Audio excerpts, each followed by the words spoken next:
পুরনিয়োগ দুর্নীতির তদন্তে নেমে শুক্রবার 12 জানুয়ারি রাজ্যের 3 জায়গায় হানা দেন কেন্দ্রীয় তদন্তকারী সংস্থার ইডির অফিসাররা। এর মধ্যে ছিল রাজ্যের হাই প্রোফাইল মন্ত্রী সুজিত বসুর নাম। দমকল মন্ত্রী সুজিত বসুর লেকটাউনের দুটি বাড়িতে শুক্রবার সকালে হানা দেন ইডির অফিসাররা। কিন্তু এই সুজিত বসুর নামের আদ্যক্ষর পাওয়া গিয়েছিল অয়নশীলের ডায়েরিতেও। উল্লেখ্য, এই মামলায় আগেই গ্রেপ্তার হয়েছিল অয়নশীলের সল্টলেকের অফিস থেকে তল্লাশিতে পাওয়া ডায়েরিতে বেশ কয়েকটি সাংকেতিক কোড পায় ইডি। এই কোডের আদ্যক্ষর অনুযায়ী SB, MM, তাপস দা এই সব লেখা ছিল। এদিকে SB নামের আদ্যক্ষর কিন্তু সুজিত বসু, আবার MM কোডের আদ্যক্ষর অনুযায়ী মদন মিত্রের নাম উঠে এসেছে। আর তাপস দা সম্ভবত তাপস রায়কেই বোঝাতে চেয়েছিলেন অয়নশীল। আর তাই এই ডায়েরিতে পাওয়া কোড অনুযায়ী ইডির আধিকারিকরা এই মামলায় তল্লাশি চালাচ্ছে। এই সম্ভাবনা জোরালো হয়েছে। কেন্দ্রীয় তদন্তকারী সংস্থা সূত্রে খবর, ওই নথিতে পুরসভার বিভিন্ন পদে বিভিন্ন জনকে চাকরি দেওয়ার জন্য নাম সুপারিশ করেন সুজিত রাজ্যের আর এক বিধায়ক এবং বেশ কয়েকজন পুরসভার পুরপ্রধানের সুপারিশক্রমেই মেডিকেল অফিসার, মজদুর, ওয়ার্ড মাস্টার, কেরানিক, গাড়ি চালক ইত্যাদি পদে একাধিক ব্যক্তিকে নিয়োগ করা হয়েছিল বলে জানান অয়ন। উল্লেখ্য, প্রাথমিক নিয়োগ দুর্নীতিতে গ্রেপ্তার কুন্তল ঘোষ এবং শান্তনু বন্দ্যোপাধ্যায়ের সূত্র ধরে প্রমোটার অয়নশীলের নাম প্রকাশ্যে আসে। 2023-এর 19 মার্চের ঘটনা। প্রাথমিক নিয়োগ দুর্নীতিতে গ্রেপ্তার কুন্তল ঘোষ এবং শান্তনু বন্দ্যোপাধ্যায়ের সূত্র ধরে প্রমোটার অয়নের নাম প্রকাশ্যে আসতেই কিন্তু রীতিমতো হইচই পড়ে যায়। তার বাড়ি ও অফিস থেকে পাওয়া নথির মধ্যেই ছিল একটি ডায়েরি। সেই ডায়েরিতে কোড ওয়ার্ডে একাধিক নাম পাওয়া গিয়েছিল। এই নিয়ে একটি রিপোর্ট তুলে ধরেছেন আমার কলিগ অরিন্দম, দেখাবো আপনাদের। শুক্রবার সকাল থেকেই সুজিত বোসের বাড়িতে ইডি আধিকারিকরা পৌঁছেছে রেড করতে পুরনিয়োগ দুর্নীতি মামলায়।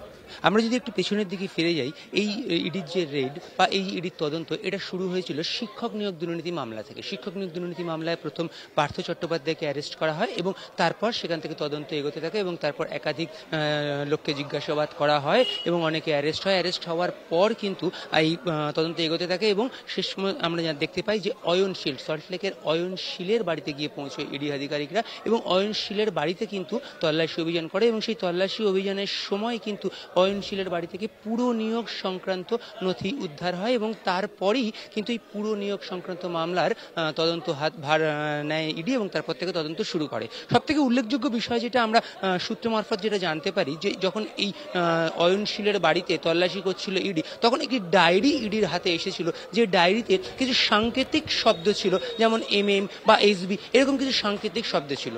ইডি আধিকারিকরা তৎপর হয় সেই যে শব্দ, সেই শব্দগুলোর কি অর্থ বা সেই শব্দগুলোকে ভেদ করার জন্য, অর্থাৎ সেই কোড সেই কোডগুলোকে ভেদ করতে কিন্তু ইডি আধিকারিকরা তৎপর হয় এবং ইডি আধিকারিকরা বেশ কিছুদিন চেষ্টার পর আমরা যারা ইডির সূত্রে জানতে পারি যে তারা সেই কোড কিন্তু ব্রেক করে। যেমন যে কোডগুলো তার মধ্যে পাওয়া গেছিল, যেমন তার মধ্যে MM ছিল বা SB লেখা ছিল, এরকম বেশ কিছু কোড ছিল, যে কোডগুলো কিন্তু ইডি আধিকারিকরা পরবর্তীতে সেগুলোকে ভাঙতে পারে এবং তারপরে আমরা যেটা জানতে পারি যে সেইখানে কিন্তু রাজ্যের তৎকালীন মন্ত্রী, অর্থাৎ রাজ্যের প্রাক্তন এক মন্ত্রী এবং রাজ্যের বর্তমান এক মন্ত্রীর নাম রয়েছে। তো সেক্ষেত্রে আমরা কিন্তু পরে যেটা জানতে পারি যে MM বা SB এই যে নামগুলো, যেগুলো সেই ডায়েরিতে ছিল এবং সেগুলো কিন্তু ইডি আধিকারিকদের নজরে থাকে এবং তারা কিন্তু এই পুরনিয়োগ মামলার দুর্নীতির ক্ষেত্রে যে একাধিক পুরসভার যারা প্রাক্তন চেয়ারম্যান, একাধিক পুরসভার যারা বর্তমান চেয়ারম্যান বা ভাইস চেয়ারম্যান বা আধিকারিক, তাদেরকে যখন জিজ্ঞাসাবাদ ডাকে এবং জিজ্ঞাসাবাদ করে, পাশাপাশি এই যে কোড, যে সাংকেতিক শব্দ যেগুলো আমি বললাম, যে শব্দগুলো তারা পেয়েছিল, সেগুলো নিয়েও কিন্তু তারা রীতিমতো তৎপর থাকে এবং পরবর্তীতে আমরা ইডি সূত্রে জানতে পারি যে হয়তো SB মানে বর্তমান মন্ত্রী, সেটা অর্থাৎ সুজিত বসু হয়ে থাকতে পারে, আবার নাও হয়ে থাকতে পারে, বা MM বলতে হয়তো প্রাক্তন কোনো মন্ত্রী, যেটা আমরা জানতে পারছিলাম সেরকম কেউ হয়ে থাকতে পারে। কিন্তু যেটা সূত্র মারফত, ইডি মারফত আমরা জানতে পেরেছিলাম, সেই যে সাংকেতিক শব্দগুলো, সেই শব্দগুলো কিন্তু খুব গুরুত্বপূর্ণ ছিল, যেটা অয়নশীলের ডায়েরি, যে ডায়েরি অয়নশীলের বাড়িতে রেড করার সময় ইডি আধিকারিকরা উদ্ধার করেছিল, সেই ডায়েরিতে কিন্তু ছিল এবং এবং সেই সাংকেতিক যে শব্দ যেগুলোকে মনে করা হচ্ছিল কোনো নাম, সেই নামের মধ্যেই কিন্তু হয়তো কোনো রাজ্যের বর্তমান মন্ত্রী বা প্রাক্তন কোনো মন্ত্রীর নাম লুকিয়ে থাকতে পারে, এরকমটাও ইত্যাদিকরা মনে করেছিল। এবং যেটা আজকে আমরা দেখতে পেলাম, অর্থাৎ আজকে শুক্রবার সকাল থেকেই কিন্তু সুজিত বসুর বাড়িতে, অর্থাৎ রাজ্যের বর্তমান মন্ত্রী সুজিত বসুর বাড়িতে এসে পৌঁছয় ইডি আধিকারিকরা। ইডি আধিকারিকদের দুটি দল, এক একটি দলে 5 থেকে 6 জন আধিকারিক, তারা সিআরপিএফ জওয়ান নিয়ে কিন্তু এসে পৌঁছে সুজিত বসুর দুটি বাড়ি, একটি বাড়ি যে বাড়িতে সুজিত বসু ছিলেন এবং পাশাপাশি আরেকটি তার পৈতৃক বাড়ি, দুটি বাড়িতেই এসে পৌঁছয়। এবং তার কিছুক্ষণ বাদেই কিন্তু আমরা দেখি যে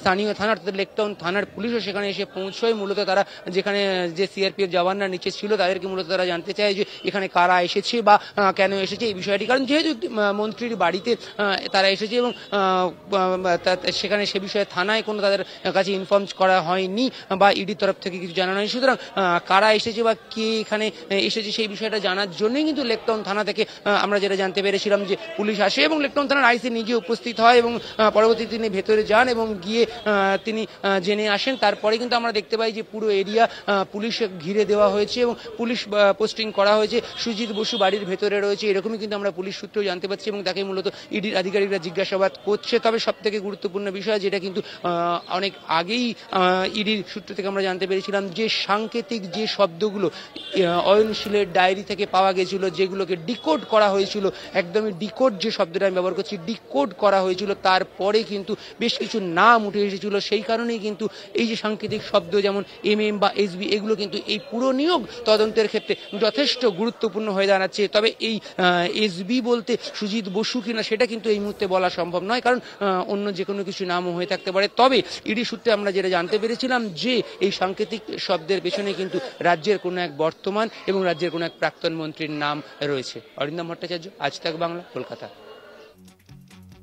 পুরনিয়োগ দুর্নীতির তদন্তে নেমে শুক্রবার 12ই জানুয়ারি রাজ্যের 3 জায়গায় হানা দেন কেন্দ্রীয় তদন্তকারী সংস্থা ইডির অফিসাররা। এর মধ্যে ছিল রাজ্যের হাই প্রোফাইল মন্ত্রী সুজিত বসুর নাম। দমকল মন্ত্রী সুজিত বসুর লেকটাউনের দুটি বাড়িতে শুক্রবার সকালে হানা দেন ইডির অফিসাররা। কিন্তু এই সুজিত বসুর নামের আদ্যক্ষর পাওয়া গিয়েছিল অয়নশীলের ডায়েরিতে, এমনটাই মনে করা হচ্ছে। উল্লেখ্য, এই মামলায় আগে গ্রেপ্তার হয়েছিল অয়নশীলের সল্টলেকের অফিস থেকে তল্লাশিতে পাওয়া ডায়েরিতে বেশ কয়েকটি সাংকেতিক কোড পায় ইডি।